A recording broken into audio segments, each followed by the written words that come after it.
Thank you.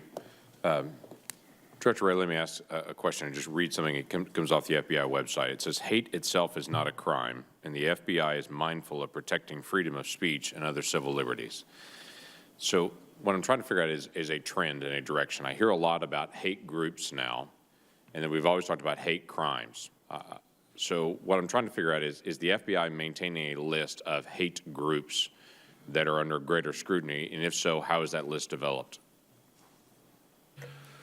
Senator, we do a couple different things. Our focus is not on, we don't track movements or ideologies or groups that have specific beliefs. We focus on situations where, so from the terrorism angle, right, there's two different pieces of that. There's a domestic terrorism angle, for example, and a hate crime angle, and we do both. We focus on the threat of violence, and so there has to be proper predication for us to start an investigation. The FBI has a history that we try to be very sensitive to about not investigating people for their beliefs in this country. And that's entirely appropriate and protected in the United States to have whatever belief you want to have, even if it's wrong, is entirely appropriate. My question is, are you tracking, does the FBI keep a list of hate groups, or do you outsource that to some other group? If I called the FBI and said, who's on your list of hate groups, would there be a list? We have, I would say, networks of people that are working together, and then we have, so there's groups in that sense. I don't know that we would call them hate groups, but then we also have certain, I think we have 9 designated movements that we've used as sort of identifiers for particular types of, it's just a way of categorizing investigation. But it's a list the FBI has created. No outside group has created that for you and sending it to you. Correct. The list, yeah, absolutely. Yes. Okay, thank you. Mr. Duke, let me ask you about entry-exit visas, what we've talked about before as well on it. The report came out in May listing out people who have overstayed their visa. From last year, we have 600,000 people in the country that have overstayed a visa, and we don't know where they are. So let me ask you a question from the 9/11 Commission, from something that's a decade and a half in the making here. There's a requirement to put in place entry-exit visa verification. If they come into the country, we know who they are. When they're leaving, we should be able to track and know when they leave, and if they leave and if they don't leave, to be able to go find them and to figure out why they're still here.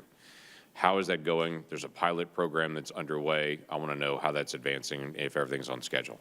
Yeah, the pilot program that uses photos and biometrics is doing very well.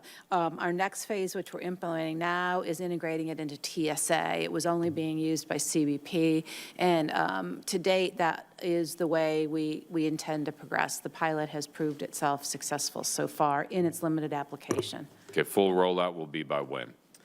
I'd have to get back to you with a date on that, Senator. Okay, that would be very helpful just to be able to get a feeling of when we're rolling out and how long this is going to take. This has been a request for a very long time of Congress, and I know you're walking into this and trying to help finish a project that is ongoing, but it's one that is exceptionally important and continues to grow in importance. Agree. Let me ask a little bit about election again. I had asked you before about any state request for on-site assessments, and you felt like any state that wants to get it, that you're prepared to be able to do it. I would tell you I've had this conversation before with DHS folks, and their statement to me was, if we had more than just a few states ask us, we are not personnel ready to be able to actually go help them in time for the 2018 elections. So what I'd like to do is have a longer conversation with you where we can walk through and see what you're going to need to be able to be at that point, because it's been my understanding in the past that DHS is currently not prepared to be able to fulfill requests as they're coming in. It may be requests are not there yet, but if 10 states all made the request at the same time, we couldn't make it in time for the 2018 election, and we've got a lot more than 10 states that may make that request, and try to figure out how we can get you ready for that. The other one is trying to get states, and what I'm interested in is your perception, where states are right now and understanding the risk. As the notifications have gone back out again to individuals, and thank you for correcting who gets notified in states. That does make a difference in getting the message out. But as that's going out, do states understand the significance of the cyber threats they face on their network, from their voter data lists, from the equipment that they're there? Are they prepared to do an audit? And again, I'm not asking for the federal government to take over the state's elections. That's theirs. But are they prepared to be able to do an audit where they can verify with paper and with electronic, if they use electronic, to be able to even audit after the election whether their machines have been hacked or affected at all?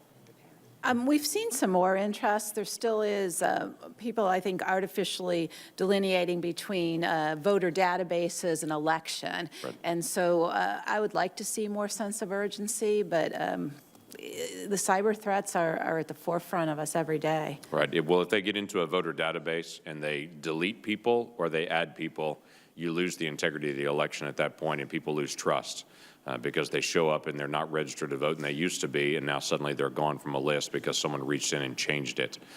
So that does affect, again, just the sense of trust in the election. We want to be able to maintain that and to be able to push back on the Russians or anyone else that may try it next time and to say, not on our system, not ever. Anyway, thank you.